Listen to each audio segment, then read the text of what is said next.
As I'm recording this, Bitcoin is testing the all-time high resistance of $73,000. Wind the clocks back 1 year and 6 months, 18 months ago, we were in the depths of the bear market. The FTX collapse just happened, and the price of Bitcoin was about $16,735.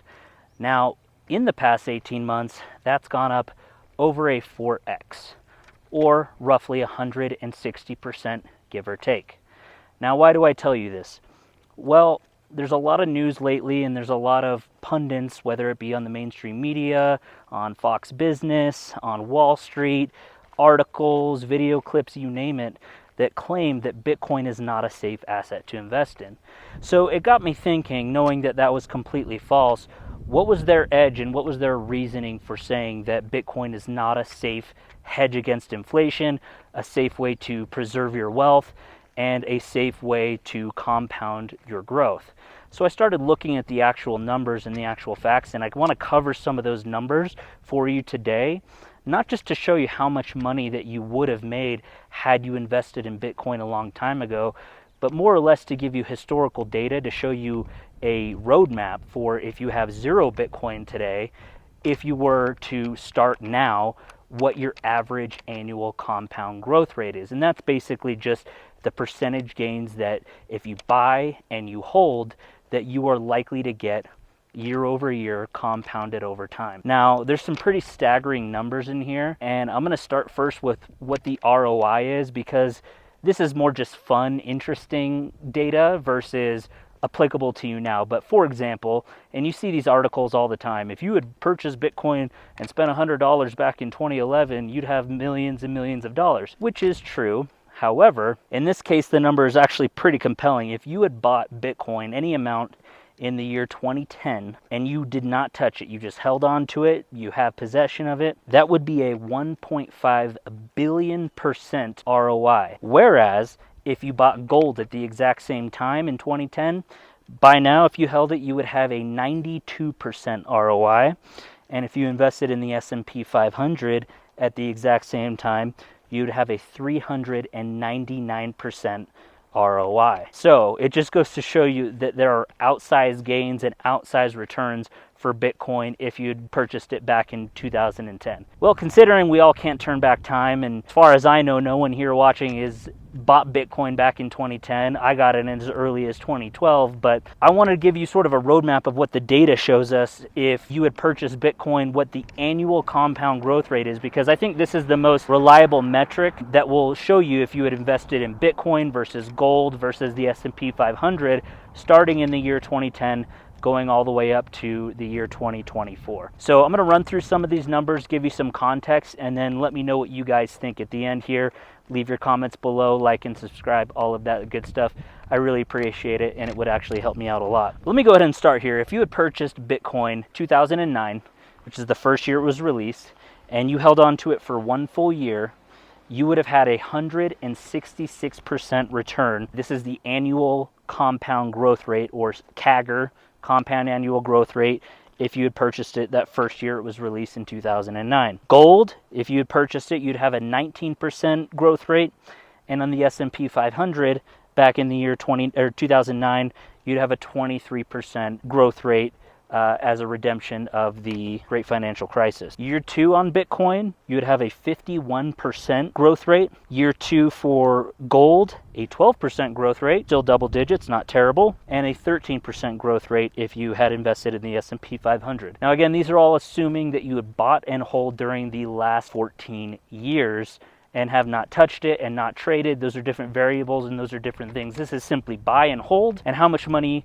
on a percentage basis you would have accumulated if you just sat on it and did nothing. Year 3, Bitcoin, 25% growth rate. Gold dropped down to a 7% growth rate. S&P 500, a 8% growth rate. Year 4, which is year 2013, you would have on Bitcoin a 64% growth rate, 8% for gold, and another 13% for the S&P 500. Now, year 5 of Bitcoin's existence, again, this is the year 2014, still would have had a 55, even with all the volatility, the first bull market, everything that you have, you would still have a 55 8% compound growth rate. In gold, you would have had a 12% that year, still not bad, but still 13% on the S&P 500. So again, if we're looking at the first 5 years of the hedge against inflation, your growth rate, just accumulating your money, looks like gold and the S&P 500 are barely outpacing inflation, and Bitcoin is putting in large double digits as far as your overall return and your overall ROI. Year 6 on Bitcoin, 45% growth rate. Gold shot up to double digits again at 10%, and the S&P 500 still beating it at 11%. Year 7,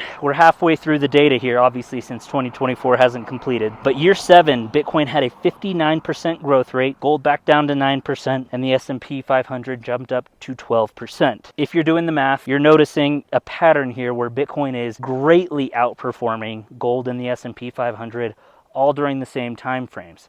And again, this is just hard data that's verifiable, and you can go back and check for people that are skeptical of Bitcoin's returns, what they're doing, how it changes, all of that good stuff. On year 8, you're looking at 82% total growth rate on Bitcoin, 8% on gold, and 11% on the S&P 500. Still going up on year 9, 89% growth rate on Bitcoin, 8% on gold, and 11% for the S&P 500. Year 10, this is a decade of Bitcoin's existence. 2019, just before the pandemic hit, you have 60% growth rate for Bitcoin, a 6% growth rate in gold, and 10% for the S&P 500. Year 11, 2020, 80% growth rate on Bitcoin, 5% on gold, pretty stark contrast there, and then 11% again for the S&P 500. Now year 12, this is at the height of the bull market in 2021.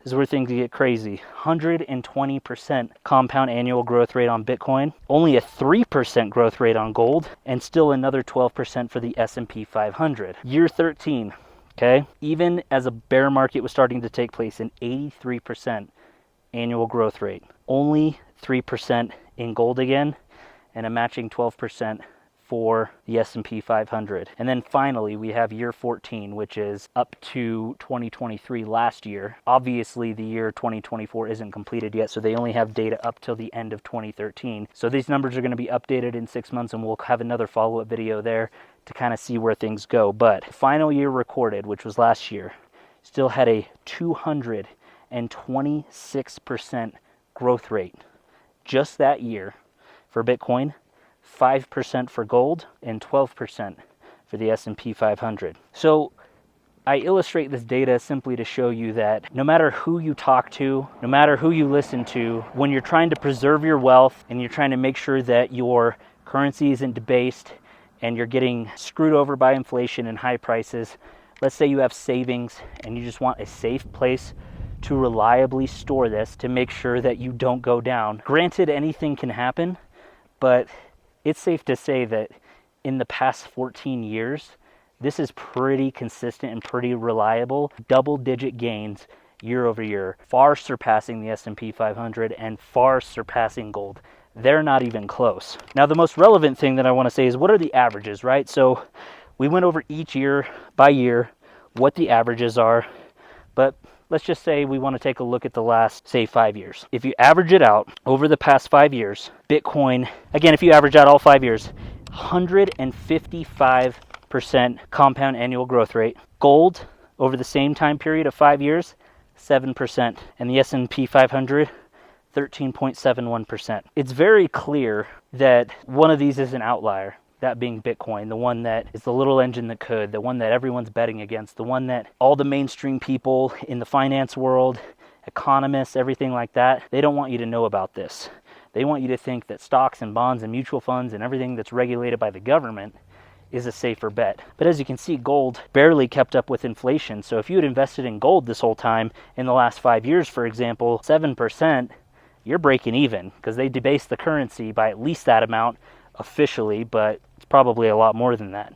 Same with the S&P 500. Some people believe the actual inflation rate is between 15 to 20%. So if that is true, then your S&P 500 gains, again, not individual stocks, just the S&P 500, you're barely beating inflation, if not still slightly losing. The only outlier to where you are guaranteed not to lose your money or your value or your wealth against the inflation rate that's Gone up exponentially since COVID, that's undeniable. In the last 5 years, it's 155%. Now again, there's outliers. This last year was 226%.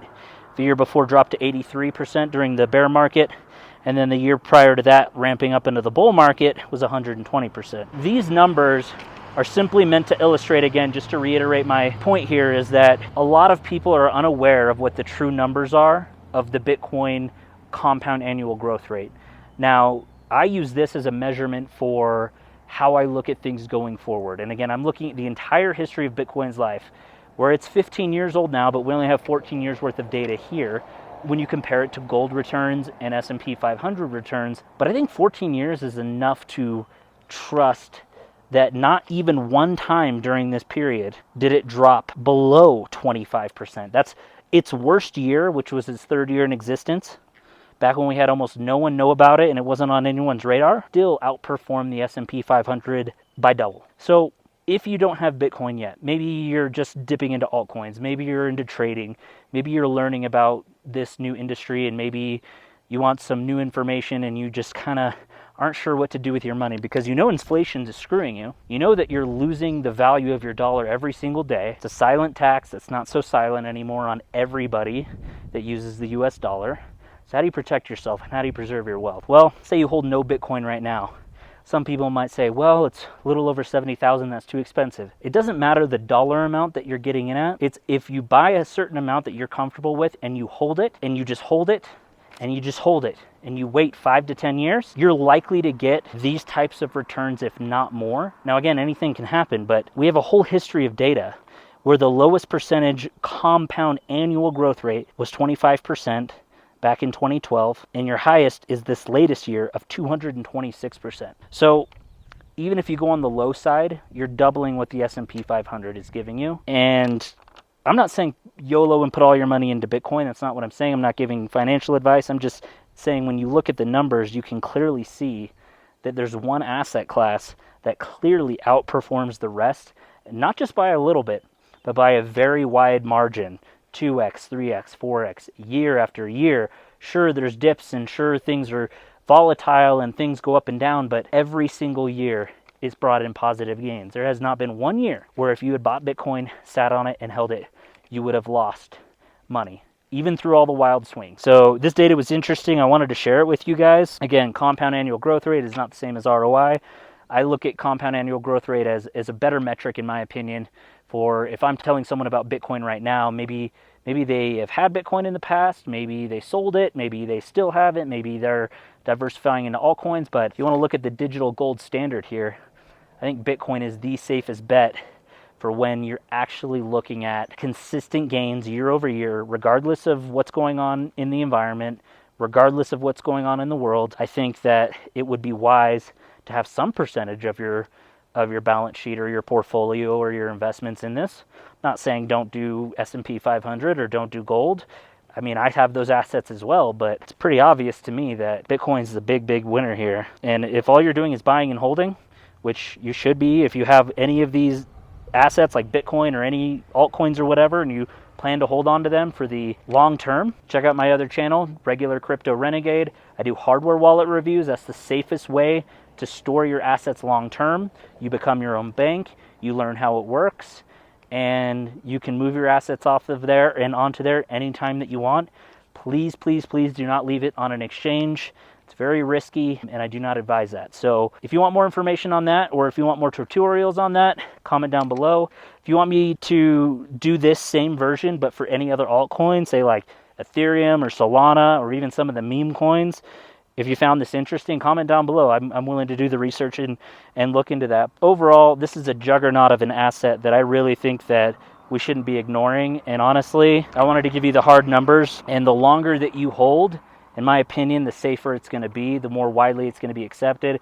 And we're already seeing evidence of that with BlackRock buying ETFs. We have nation states that are buying Bitcoin on their balance sheet. The US has billions of dollars worth of Bitcoin that they've seized from people and now they're holding. So in my opinion, this is all bullish, and we're also not even halfway through of the bull market of this particular cycle. So Six-figure Bitcoin is what I'm projecting. When and how, I couldn't tell you. I don't know the future, and if anyone does, they're lying to you if they say that. But I'm very confident in my prediction that at least by 2025, we're going to be over six figures. If you liked today's video, I'd appreciate it if you'd subscribed. If you haven't already, like the video, share it with friends. It really helps me out. And if you don't want to wait for my next video, go ahead and click one on the screen right here, and I will see you guys in the next video. Crypto Renegade out.